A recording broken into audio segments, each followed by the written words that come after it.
Want to give your Shopify store's Add to Cart button the spotlight it deserves and potentially boost sales with a simple design tweak? Today, we're going to learn how to perfectly center that crucial Add to Cart button on your Shopify product pages using a quick CSS adjustment. This makes it more visually appealing and guides your customers directly to making a purchase. First, let's dive into your Shopify admin. Head over to your online store section, and then click on Themes.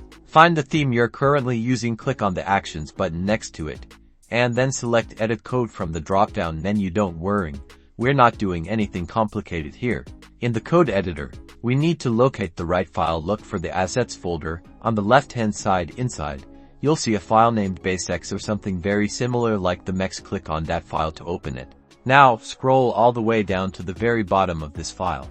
We're going to add a small piece of code right here. This code tells the website how to align the Add to Cart button. Think of it as giving the button new instructions to move to the center of the page. Once you've added that snippet, click the Save button in the top right corner. This applies the changes you just made to your store.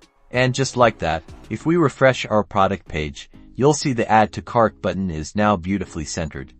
This clean look can make a surprising difference in how your customers interact with your products. This simple CSS tweak is a fantastic way to enhance your store's visual appeal and guide your shoppers. Give it a try and watch your design and perhaps your sales improve.